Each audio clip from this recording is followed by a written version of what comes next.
There's a saying in spiritually circles that when the student is ready, the teacher will appear.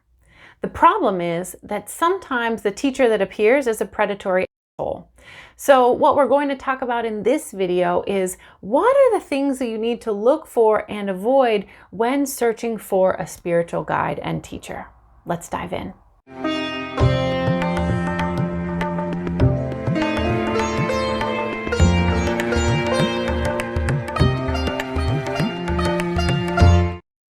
I'm Leslie Huddart, and I am a healer and spiritual guide, and I help empaths, healers, and seekers release the trauma trapped in their body so that they can make lifetimes of progress in a short amount of time without decades of therapy. In this video, we're going to talk about an important subject near and dear to my heart because I offer some of my gifts into the world in the realm of help in spiritual lives, and I see a lot of people and talk with a lot of people who have had very bad experiences.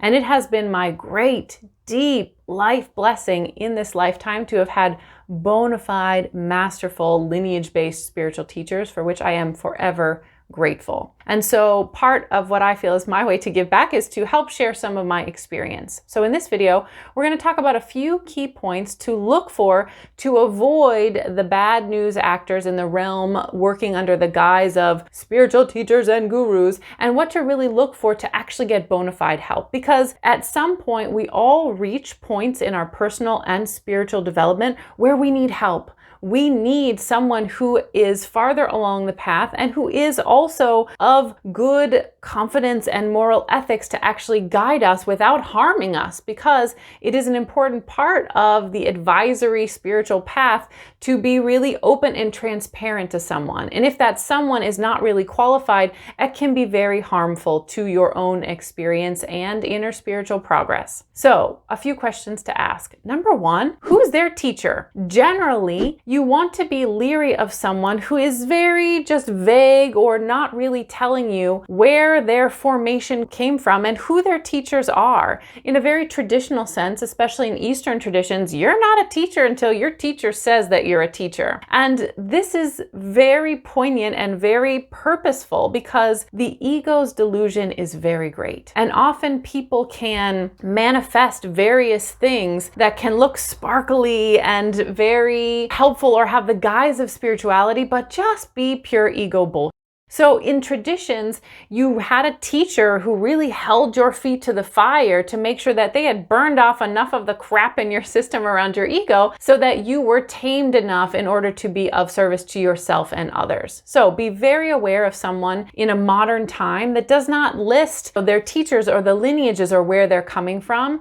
And especially when people claim that their teacher is someone that they never had personal contact with. Now, the wise, great ones and sages of the past can often be great influences and inner teachers to us, but that is very different than someone who you walked step by step with and who was in charge and involved with your personal growth and your formation inwardly and spiritually. So watch out for people who don't name their lineage or their teachers or just claim some broad person that was dead 50 years before they were born. Number two, ask around and do a little Googling. Where there's smoke, there's fire. Now, yes, people say a lot of stuff on the internet, so one random bad comment about someone, use discernment about it. However, you will see, and this has happened, even if you look back in the last 10 years in the American realm of yoga and spirituality and teachers, there were signs along the way. If you take any bigwig teacher who had a pretty big downfall, stuff coming out of the closet, there were always signs along the way. So ask around, do a little bit of Googling. It's not quite a Better Business Bureau, but there are things in the internet is very wide and vast, and you can do a little digging and the dirt will start to come up. Beware. Number three, do a little ego check at the door. It's always a not great sign when you find a teacher who has dubbed themselves with some sort of title. Look up what the title means in Sanskrit. And if it means like super big, best guru teacher of the world person, you want to go back to number one. Did someone give them that title or did they give themselves that title? It's a little bit of an ego red flag. There are traditional lineage titles, And when those are given, they are given in lineage ways from their teacher, from their tradition to them, and usually involve lots of other people who were checking this person's credentials in a spiritual way. And anyone who has that title should be willing and say in certain ways, this is where it came from, this is the lineage that I am a part of. So you want to do a little background check on that and see if someone has dubbed themselves super wisest teacher of the world, masterful guru person, or not. And number 4 is, as you feel drawn to someone, it's important to wade in the shallow end. Remember that true teachers and spiritual lineages are often difficult to get into and easy to leave, which is the opposite of, for example, a cult, which is easy to get into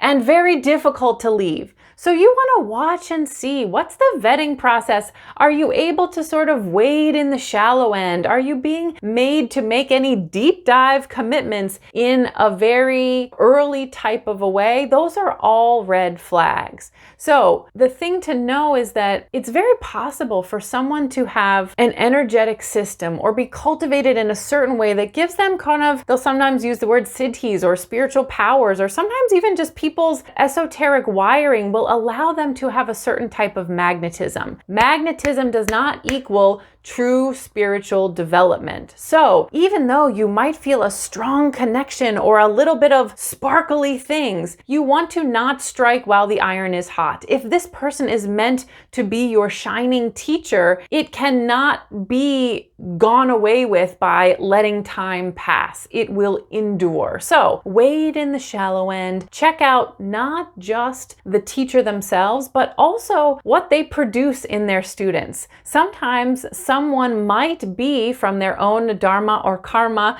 or just character or dumb luck in this life, might have certain powers or seemingly certain development, but the question that you want to ask is, what is the system and the techniques that they are using, and are they able to actually cultivate and bring other people along? One of my most favorite things that is a guiding light for myself and with others is, a true master makes masters, not disciples. So as you wade in the shallow end of any community or teacher, notice, are they making other masterful people, or are they searching for groupies? This is something to look out for to keep yourself on the path. Your spiritual life is very important. One might even say the purpose of life. So please be very cautious and guard your inner world as if you would guard a defenseless child, with great discernment and great care, because you and your spiritual life deserve it. I hope this video serves you well. You deserve great things. May the shining light of guidance, may you find exactly who and what you need at just the right timing. That is my hope and prayer for you. I wish you great things.